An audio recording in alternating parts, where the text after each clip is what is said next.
Do not destroy my city. Do not destroy the youth of the land, because I will kill you. Most of you have been there in Davao. Look at Davao now. It is the most peaceful. You can walk around freely.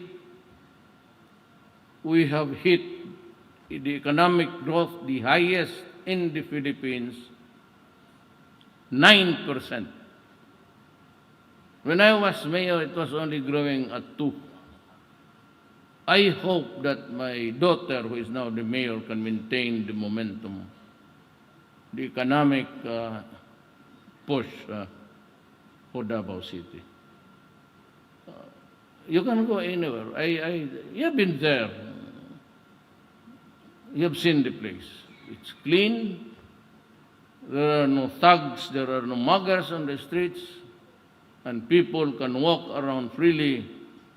And I restored back to them the use of the streets and the parks and public places. When I became president, I said, do not destroy the Philippines with drugs. I will kill you. Do not destroy the only wealth of the Filipino. 98% are poor, and the money of 2% is in the pocket of the rich people. I was confronted with that problem. And you know, the market of shabu, as I said, the poor. I will say that again. The rich use cocaine and everything, but not shabu.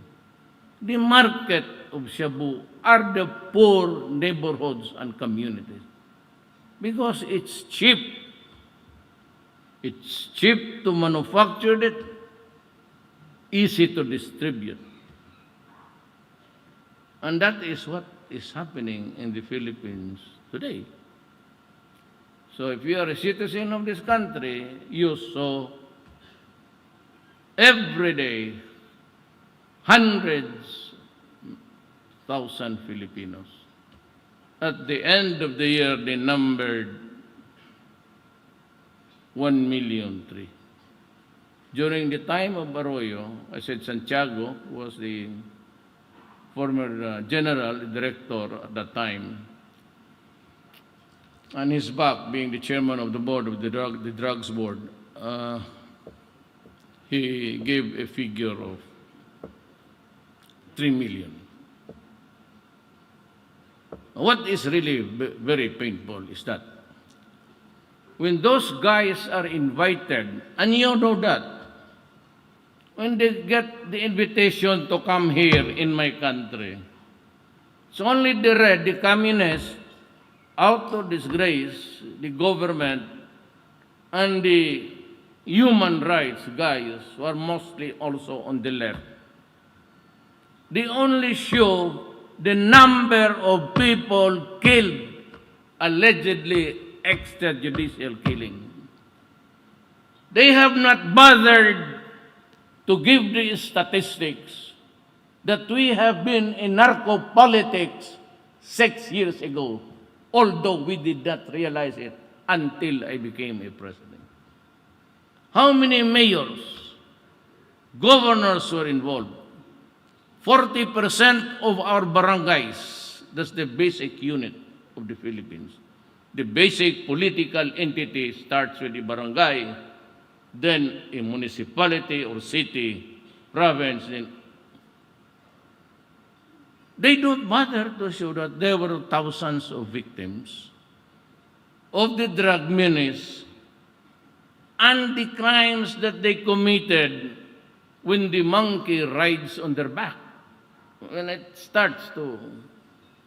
And that is why you saw how many children, how many infants were raped. It was only during this time in my life as a Filipino that I saw plenty of 1-year-old, 3 months old. And you saw it with your own eyes killed, and everybody was just quiet. But I could not take it. As president, I said, my oath of office says, I have to protect the Filipino and preserve the Republic of the Philippines. So that's what I did. You don't like it? Fine. I said, but I will not allow my people to be brutalized by a chemical. I will not allow another millions of Filipinos being made as slaves to a drug. And that is what happened when the Westerners went to China to conquer it and gave them opium. It took several generations for the Chinese people to recover. There was even more, the 55 days at Peking. And that is really a problem. And I've told you, and you can check it out, the drug cartels now is being handled by the Bamboo Gang, the 14K. Sila na yung nag-take over. But as I have said, I have kept a distance to just satisfy people. Okay, I'll give it to PDEA. But if we start to charge the people there and just, I said, then why is it that during your time, there are only poor people who die? Son of a... I said you should come here first before opening your mouth, because all people die because the market and the activity is in their communities. There's no such thing as a shabu being sold in Makati in the bars. It's ecstasy and heroin. But because of its price and hard to get, few people take it. And the rich, because of their education,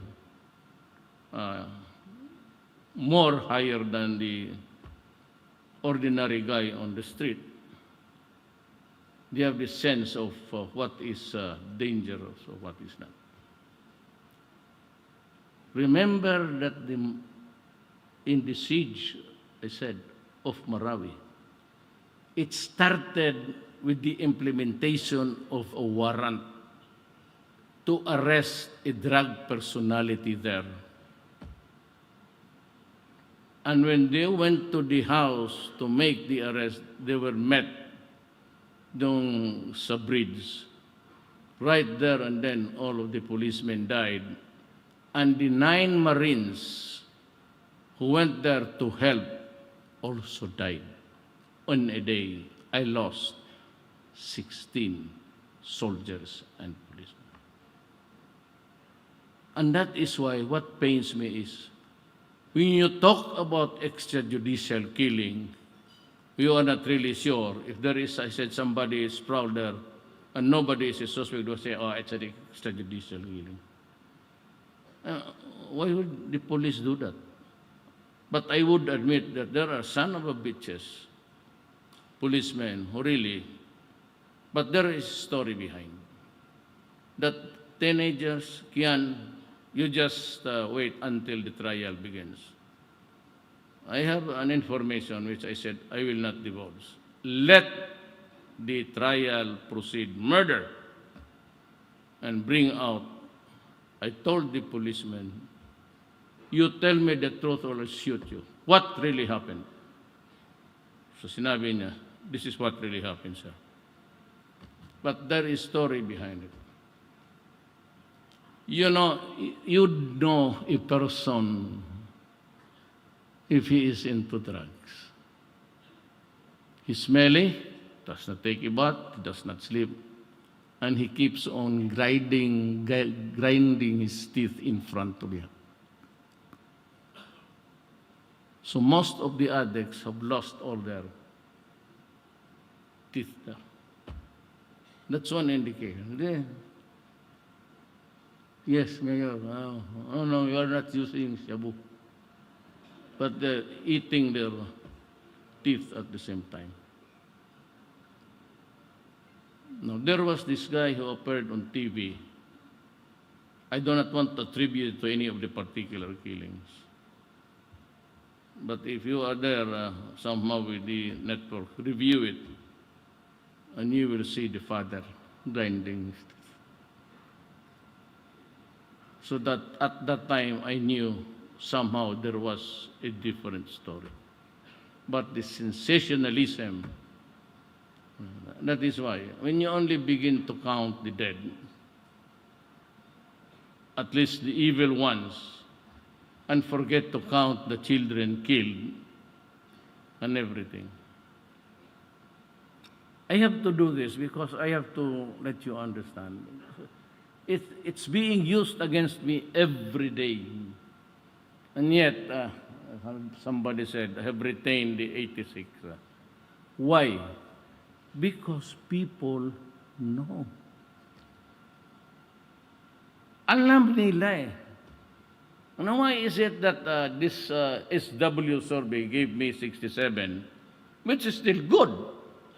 That's the lowest dip.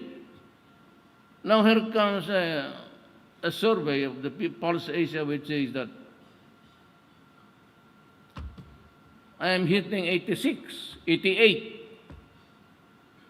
As of today, as trustworthy. You know why? People, I was campaigning, I will stop corruption, I will stop drugs. They knew that I was hitting the target, and I was the only one carrying the message. That's why my margins over was, and I did not even expected to win actually. I got a margin of 6 million. Remember why the people still support me. It's because I am hitting it high on the A, B, C, D, E. The E and D, I thought all the while that I have lost their support. But the ones supporting me, actually the biggest number came because they know the problem. Alam nila that corruption and drugs and criminality has stymied our growth. Then I would say, I grieve for these poor guys. One sachet is 200 pesos. We take it every day. So that is 60 pesos less of their salaries if they are working. If not, and the fever strikes them, they go out and mug people, hold up here, hold up there, steal. Now, crime must be reduced by 36%. Why? Because they are out of the streets. Why? Because they think that they will be killed. Now, what I told the police was, go out and hunt for them. Arrest them if possible. Then if it is not possible, then you have to deal with the criminal. The law, our land says, our revised penal code is still what the Spaniards left us. Kaya may yung kanyan, reclusion perpetua, reclusion temporal. Those are Spanish words. But our procedure is American. Because we have been under the Spaniards and the Americans. Our laws are pretty mixed up. The fundamental crimes are defined in the revised penal code, which is really what was left to us by the Spaniards. And when the American came, they did not change anything. Common law crimes is what is there in their country. And gave us a procedure, court procedure, which is American.